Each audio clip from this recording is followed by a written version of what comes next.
민수기 22장부터 24장 성경 본문을 통해 기도란 무엇인가 라는 제목으로 하나님의 말씀을 증거하겠습니다. 기도는 기도하는 사람의 소원이나 욕망을 이루기 위한 수단이 아닙니다. 기도는 무엇을 이루기 위한 수단이 아니고 기도 자체가 목적입니다. 기도의 목적은 하나님을 만나서 교제하고 하나님의 뜻을 깨닫는 시간입니다. 기도할 때 하나님의 말씀과 생명과 사랑이 기도하는 사람에게 흘러 들어와서 그를 변화시키고 그를 통해서 하나님의 사랑과 생명이 다른 사람에게 세상을 향해 흘러갑니다. 얼마 전에 한 세미나에 참석했습니다. 그때 강사분이 크리스천이 적어도 하루에 1시간은 성경을 읽고 또 하루에 1시간은 기도를 해야 한다고 말씀하셨습니다. 그렇게 말씀을 읽고 기도한 사람은 하나님께서 반드시 사용하신다는 내용이었습니다. 세미나에서 들은 내용을 집에 와서 아내에게 말했습니다. 그 말씀이 저를 향한 하나님의 음성처럼 들렸기 때문입니다. 아내가 제 말을 듣고 한 15년 전에 있었던 일이 생각난다고 했습니다. 그때 저와 아내가 한 목사님과 함께 식사를 했습니다. 식사를 하면서 그 목사님이 저에 대한 이야기를 다 듣고 나서 이렇게 말씀하셨다고 합니다. 저는 잘 기억이 안 나지만 이 목사님은 다른 것은 잘 준비되었으니 지금부터 기도만 하시면 되겠습니다. 그리고 15년이 흘렀습니다. 부끄러운 이야기지만 그동안 저는 하루에 한 시간씩 기도하지 못했습니다. 물론 새벽 기도를 할 때는 예배가 끝나고 1시간 이상 기도한 적도 있습니다. 하지만 아무도 보지 않는 곳에서 개인적으로 지속적으로 매일 혼자 1시간씩 기도해 본 적이 없습니다. 그런데 얼마 전부터 하루에 1시간 거울방에서 혼자 드리는 기도를 시작하게 되었습니다. 15년 전에 한 목사님을 통해 들은 그 권면과 몇 주 전에 또 다른 목사님을 통해 들은 그 권면은 하나님께서 그들을 통해 저에게 하시는 말씀으로 받아들였기 때문입니다. 왜 혼자 기도해야 할까요? 예수께서 그렇게 하라고 명령하셨기 때문입니다. 마태복음 6장 6절을 보면 너는 기도할 때 골방에 들어가 문을 닫고서 숨어서 계시는 내 아버지께 기도하라. 그리하면 숨어서 보시는 너의 아버지께서 너에게 갚아주실 것이다. 여러분 표현이 재밌지 않습니까? 숨어서 계시는 아버지, 숨어서 몰래 보시는 아버지라고 합니다. 그러니까 우리가 숨어서 기도하면 숨어서 그 기도하는 모습을 보시는 하나님께서 갚아주십니다. 그러니까 골방에서의 기도는 기도하는 사람의 자세를 강조합니다.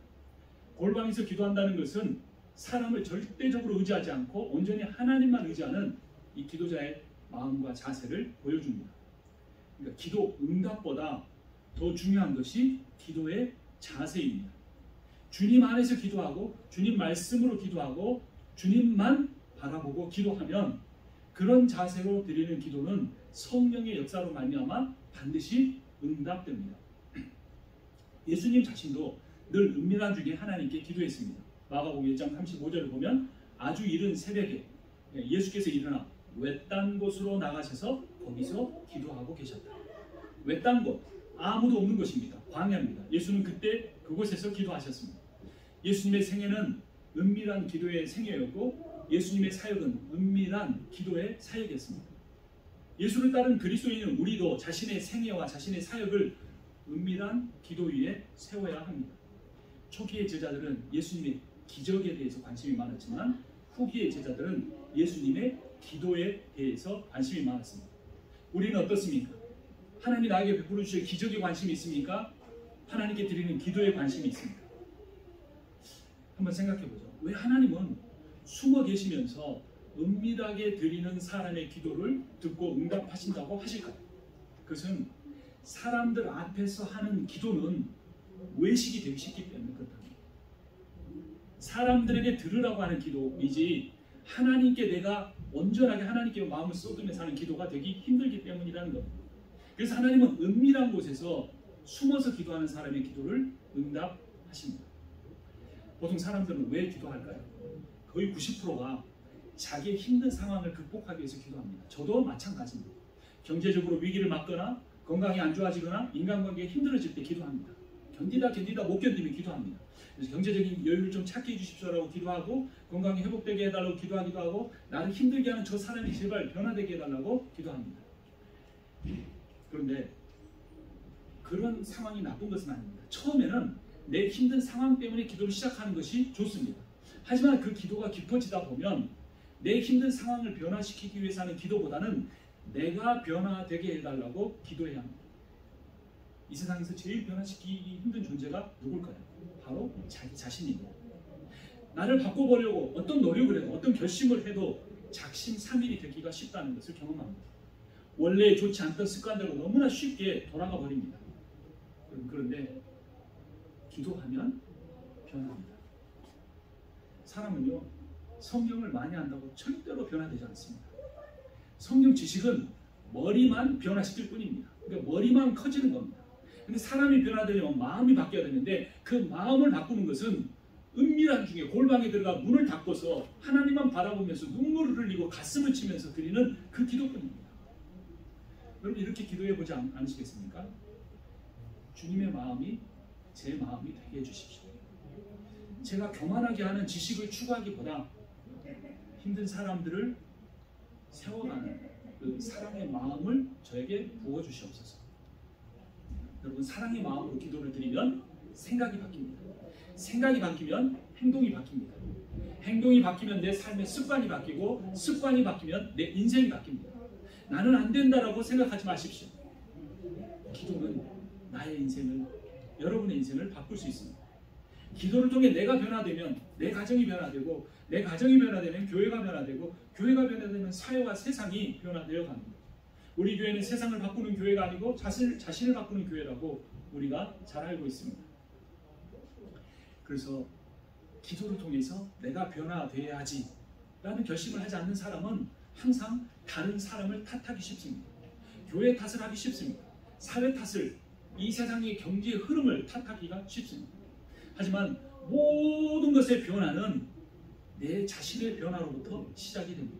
그리고 내 자신의 변화는 유일하게 기도를 통해서만 시작될 수 있습니다. 그 기도는 절박하면서 드리는 회개의 기도로부터 시작이 됩니다. 여러분 사람은요 절박하지 않으면 기도하지 않습니다. 그리고 기도하지 않으면 변화되지 않습니다. 그래서 하나님께서는 자신이 택한 사람 그리고 그 중에서도 자신이 사랑하는 사람을 절박한 상황으로 몰고 가십니다. 도저히 내 이제까지 지식으로 견딜 수 없고 내 힘으로 내 계산으로 견딜 수 없는 상황까지 몰고 가서 그곳에서 정말로 기도하지 않고는 견딜 수 없게 만들어 갔습니다. 오늘 성경 본문을 한번 보죠. 메소포타미아 지역에 발람이라는 사람이 있었습니다. 그의 직업은 점치는 점술가였습니다. 돈을 받고서 다른 사람을 저주하거나 다른 사람에게 복을 빌어주는 일을 했습니다. 발람이 이름이 무슨 뜻이냐면 탐욕을 가지는 사람, 파괴하는 사람이라는 뜻입니다. 그러니까 그가 축복의 기도보다는 저주의 기도를 훨씬 더 많이 했을 것 같이 보입니다. 고대 세계에서 저주 기도는 자신의 대적 또는 자신의 고객의 대적을 무너뜨리기 위한 수단으로 사용이 됐습니다. 어느 날 점술가 발람에게 사람들이 찾아왔습니다.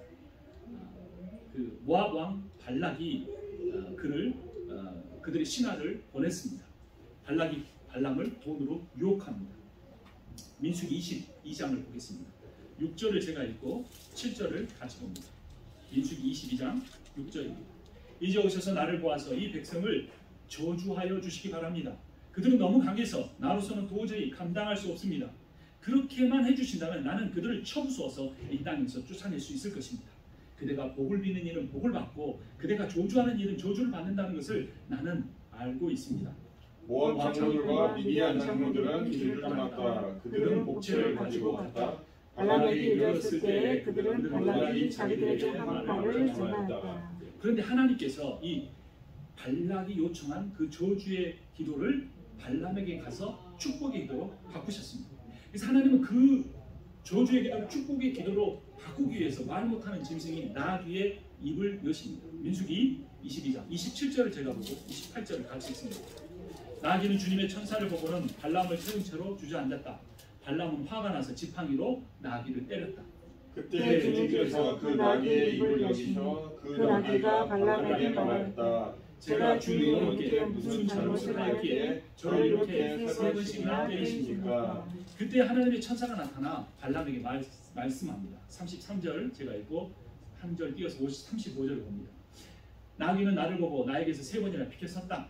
다행히 나귀가 비켜섰기에 망정이지. 그렇지 않았더라면 내가 나귀는 살렸겠지만 너는 분명히 죽였을 것이다. 주님의 천사가 발람에게 말하였다. 저 사람들하고 같이 가거라. 그러나 너는 내가 말해준 것만 말하여라. 그래야 발람은 발락이 보낸 고관들과 함께 갔다. 결국 고관들과 함께 간 그는 발락의 요청에도 불구하고 이스라엘을 저주해 달라는 그 요청을 거절합니다. 발람 자신이 하나님께 죽을 수도 있는 절박한 상황이 되었기 때문입니다. 만약 발람이 절박한 상황이 아니었다면 발락의 요청대로 저주 기도를 하고 그가 두둑히 챙길 돈 때문에 그는 그 저주의 기도를 축복의 기도로 바꿀 수 없었을 것입니다. 하지만 절박한 상황이 돼서야 그는 죽을 수도 있는 그 상황에 이르러서야 이제까지 했던 그 저주의 기도의 습관을 버리고 축복의 기도를 할 수 있게 되었습니다. 여러분, 기도한다는 사실이 중요하지만 기도할 때 내가 하나님의 영을 따라서 기도하는지 아니면 내 습관과 내 정욕을 따라서 내 생각을 따라 기도하는지 잘 살펴봐야 합니다. 그래서 하나님이 기뻐하시는 바른 기도를 드리려면 기도하기 전에 말하기 전에 먼저 들어야 합니다. 그래서 기도할 때마다 시작할 때마다 이렇게 고백하십시오. 하나님 말씀해 주십시오. 하나님의 마음을 제가 깨닫게 해주십시오. 그리고 주님이 말씀하실 때까지 침묵하고 기다리십시오. 그리고 내 마음이 가라앉은 뒤에 그때 떠오르는 내용을 가지고 하나님 앞에 기도를 시작해 보십시오. 그래서 기도란 침묵을 통해 듣고 사랑으로 말하는 것입니다. 기도할 때 듣는 사람이 말하는 사람보다 복됩니다. 기도를 통해 하나님의 음성을 들은 발람은 자신이 이스라엘을 향해 하려고 했던 그 저주 기도를 포기하고 하나님께서 지금 이스라엘을 향해 하라고 하시는 축복 기도를 드리게 됩니다. 그러면서 그는 이렇게 말합니다. 민수기 23장으로 갑니다. 19절을 제가 읽고 20절을 같이 읽습니다. 하나님은 사람이 아니시다. 거짓말을 하지 아니하신다. 사람이 아들이 아니시니 변덕을 부리지도 아니하신다. 어찌 말씀하신 대로 하지 아니하시랴. 어찌 약속하신 것을 이루지 아니하시랴. 나는 축복하라 하시는 명을 받았다. 주님께서 복을 베푸셨으니 내가 그것을 바꿀 수 없다. 그리고 이스라엘을 위해 축복의 기도를 합니다. 그 다음 장 24장으로 갑니다. 5절을 제가 읽고 6절을 함께 봅니다. 야곱아, 너의 장막이 어찌 그리도 좋으냐. 이스라엘아, 너의 사는 것이 어찌 그리도 좋으냐.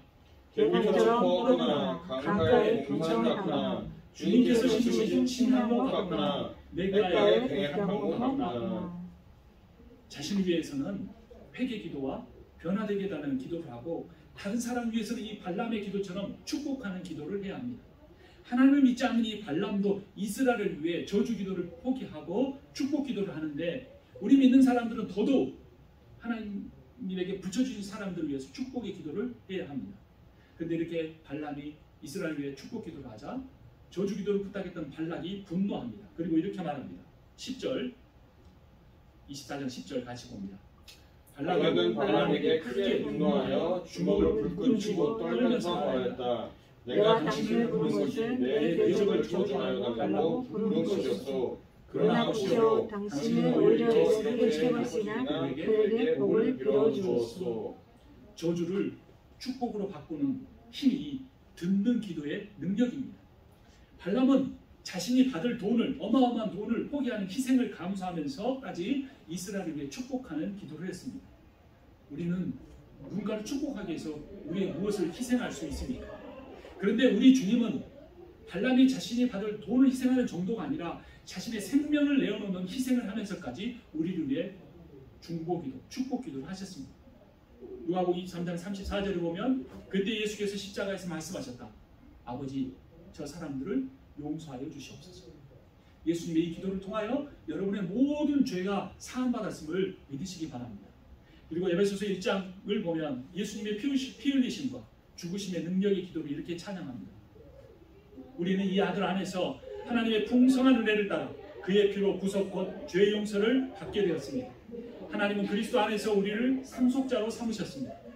이것은 모든 것을 자기 원하시는 뜻대로 행하시는 분의 계획에 따라 미리 정해진 일입니다. 우리는 예수의 보혈의 능력으로 말미암아 저주가 축복으로 바뀐 복받은 사람들입니다. 근데 더 놀라운 사실은 예수께서 드린 이 십자가의 기도로 끝난 것이 아니라 예수 그리스도께서 부활하시고 승천하셔서 하나님 보호자 우편에서 지금도 우리를 위해서 이렇게 기도하고 계셔서 우리를 위해 기도하고 계셔서 축복 기도를 하고 계셔서 우리의 삶이 하나님의 복과 은혜를 누리게 됩니다. 로마서 8장으로 갑니다. 로마서 8장 34절부터 39절까지 교대로 읽겠습니다. 누가 감히 그들을 정죄하겠습니까? 그리스도 예수는 죽으셨지만 오히려 살아나셔서 하나님의 오른쪽에 계시며 우리를 위하여 대신 강구하여 주십니다. 누가 우리를 그리스도의 사랑에서 끊을 수 있겠습니까? 환난입니까? 공고입니까? 박해입니까? 굶주림입니까? 헐벗음입니까? 위협입니까? 또는 칼입니까? 성경에 기록한 바 우리는 종일 주님을 위하여 죽임을 당합니다. 우리는 도살당할 양과 같이 여김을 받았습니다. 한 것과 같습니다. 그러나 우리는 이 모든 일에서 우리를 사랑하여 주신 그분을 힘입어서 이기고 남습니다. 나는 확신합니다. 죽음도 삶도 천사들도 권세자들도 현재일도 장래일도 능력도 높음도 깊음도 그 밖에 어떤 피조물도 우리를 우리 주 예수 그리스도 안에 있는 하나님의 사랑에서 끊을 수가 없습니다. 아멘. 예수의 기도로 예수님의 보좌 우편에 하나님의 보좌 우편에 서서 계신 예수 그리스도의 기도로 말미암아 우리는 하나님의 사랑 안에서 승리할 것입니다. 여러분, 발람이 저주의 기도를 축복의 기도로 바꾼 이유가 무엇이었습니까? 갑자기 당나귀가 말을 합니다. 갑자기 칼을 든 하나님의 사자가 나타납니다. 그래서 발람은 두려워했습니다. 그 두려움이 발람을 변화시켰고 저주의 기도를 축복의 기도로 바꿨습니다. 원래 발람은 돈을 위해서 사는 사람이었습니다. 심지어 그 돈을 받기 위해서 저주 기도를 하며 살아온 것입니다. 베드로후서 3장 15절을 보면 그들은 바른 길을 버리고 그릇된 길로 갔습니다. 불의의 싹을 사랑한 불의의 아들 발람의 길을 따라간 것입니다. 돈을 사랑해서 의롭지 못한 삶, 하나님이 기뻐하지 않는 삶을 살던 그 발람이 죽음에 대한 두려움을 통해서 하나님 앞에 변화되었고 그의 기도가 바뀌어졌다는 것입니다. 신앙에는 절박함이 있어야 합니다. 큰 인생의 어떤 사건들이 있을 때 그것을 하나의 하나님의 시그널로 받아들이십시오. 제가 이렇게 매일 1시간의 기도를 15년 전에도 듣고 몇 주 전에 들었던 그 기도를 시작하게 된 것도 제 인생의 절박함 때문입니다. 그 절박함은 제 힘으로는 도저히 극복할 수 없는 절박함입니다. 하나님만 바라보고 기도하기를 시작하게 되었습니다. 여러분, 절박할 때의 기도는 우리의 영의 눈을 열어 하나님을 보게 합니다. 우리의 영의 귀를 열어 주님의 음성을 듣게 합니다. 여러분, 하나님의 사랑은 결국에는 언젠가는 하나님의 말씀에 순종할 수밖에 없습니다. 그런데 어떤 사람은 내 인생이 정말 완전히 무너져버린 것 같은 저 밑바닥까지 내려간 뒤에 순종하는 사람이 있고 어떤 사람은 어느 정도의 고난이나 시련을 통해 영적인 센스를 가지고 빨리 깨닫고 순종하며 기도를 시작하는 사람도 있습니다. 그 두 길 중에 어떤 길을 택할 것이면 우리의 선택입니다. 발람은 저주 기도를 축복의 기도로 바꿈으로 인해서 발락에게 받기로 한 복채를 받지 못했습니다. 먼 길을 여행하고 오랜 시간을 보냈는데 그가 손에 얻은 것은 아무것도 없었습니다. 그의 기도가 그의 인생을 더 부유하게 하지는 못한 것입니다. 하지만 그는 하나님의 말씀을 순종하는 그 축복 기도를 드림으로써 물질적인 손해는 받지만 그의 목숨은 건질 수가 있었던 것입니다. 여러분, 기도 응답이란 내 뜻이 이루어지는 것이 아니라 내 기도를 들으시는 하나님의 뜻이 나를 통해서 이루어지는 겁니다. 그리고 그 변화가 내 기도로부터 시작이 되는 것입니다. 우리가 이렇게 하나님의 뜻을 따라 기도하고 하나님의 뜻이 이루어지기를 위해서 기도할 때 달라지는 게 있습니다. 그 뭐냐면 불안하던 내 마음에 평안이 찾아오고 염려가 있던 내 마음에 하나님의 사랑이 싹 트기 시작하는 겁니다. 그래서 내가 하나님 말씀에 불순종하고 기도하지 않고 살면서 내 인생에 필요한 것들을 다 쌓고 안전하다고 느낄 때도 없앨 수 없었던 그 염려와 불안인데 아버지 앞에 기도를 시작할 때 사랑과 평안이 내 마음에 싹 트기 시작하는 겁니다. 기도하다 보면 하나님의 인재를 더 강하게 느끼고 하나님의 사랑을 평소보다 더 강하게 느끼게 됩니다. 그리고 기도하다 보면 사람들이 생각이 납니다. 그리고 그 생각난 사람들을 위해서 기도하게 되고 그들을 위해서 기도하다 보면 그들을 이전보다 더 사랑하게 되는 겁니다. 왜냐하면 그들을 사랑하시는 하나님의 마음이 내 마음이 되기 때문입니다. 그래서 기도는 사랑입니다. 하나님을 사랑하면 기도하지 않을 수가 없고 이웃을 사랑하면 간구하지 않을 수가 없습니다. 그리고 이 사랑의 기도에는 능력이 나타납니다. 사랑이 없는 기도는 소음의 소리에 불과합니다. 우리의 기도의 동기가 욕망이 아니고 그래서 주님을 향한 사랑과 이웃을 향한 사랑이 되게 해야 합니다. 그럴 때 그 기도가 나의 성품이 돼서 내가 예수 그리스도의 성품의 사랑을 품는 사람으로 변화되어 내 가정이 변화되고 내 교회가 변화되고 내가 속한 사회가 변화되어 가기 시작하는 것입니다. 기도는 종교적 의무가 아니고 구원받은 사람의 증거입니다. 기도는 하나님을 향하여 드리는 우리의 예배이고 사람들을 향한 우리의 섬김입니다. 기도는 하나님의 마음이 나의 마음이 되는 시간입니다. 기도는 하나님의 통치가 내 말을 통해 실현되는 시간입니다. 기도를 하다 보면 무엇보다 내 잘못과 연약함을 인정하게 되고 깨닫게 됩니다. 그래서 하나님 앞에 눈물로 회개의 기도를 하고 이전에는 할 수 없었던 사람들을 찾아가 용서를 구하는 말도 할 수 있게 됩니다. 자신에 대한 완전한 절망의 기도에서 하나님을 향한 온전한 소망의 기도가 싹트기 시작하는 것입니다. 평소 순종하지 못했던 것에 대해서도 회개를 하게 됩니다. 순종이란 마음이 열리지 않아서 행동으로 옮기지 못하는 것인데 기도하면 하나님께서 그 마음을 바꿔주시기 때문에 이전에 내가 할 수 없었던 그 순종을 하나님의 지혜와 능력으로 감당하게 됩니다. 그래서 기도는 하나님이 나를 다스리는 시간이고 나를 변화시켜가는 시간입니다. 하나님은 기도를 통해 나를 변화시키기를 원하십니다. 그 이유는 단 하나, 하나님이 나를 사랑하시기 때문입니다. 여러분 기도가 힘들 때마다 기도할 때마다 하나님이 여러분의 아빠이심을 잊지 마십시오. 기도할 때 하나님이 여러분을 사랑하는 어린 자녀로 대하심을 반드시 기억하십시오. 기도는 어린아이와 사랑하는 아빠의 사랑의 교제입니다. 기도의 가장 놀라운 결과는 하나님이 내 아버지라는 사실을 가슴속 깊이 깨닫게 되는 것입니다. 이 세상에 어떤 두려움도 사라지게 되는 것입니다. 기도는 내가 그분의 사랑받는 자녀라는 사실을 깨닫고 누리게 하는 능력입니다. 이런 깨달음을 얻는 기도 자리가 구원의 문입니다. 그렇게 기도하면 하나님의 사랑을 느끼고 그렇게 하나님의 사랑을 느낄 때 우리는 이 힘든 세상을 정말로 살아가기 어려운 이 세상을 살아갈 수 있는 힘과 용기를 얻게 됩니다. 그리고 기도하면 기도할 때마다 은밀하게 보시는 그 주님이 내가 너를 사랑한다. 너의 모든 연약함은 내가 다 지고 십자가에 죽었다.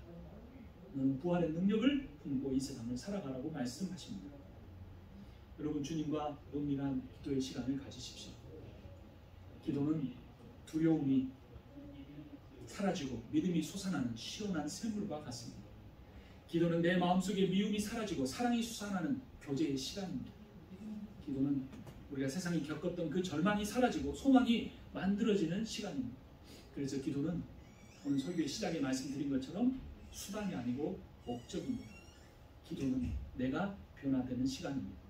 그리고 그 기도의 목적지는 하나님을 사랑하고 이웃을 사랑하는 사람으로 변화되는 것입니다.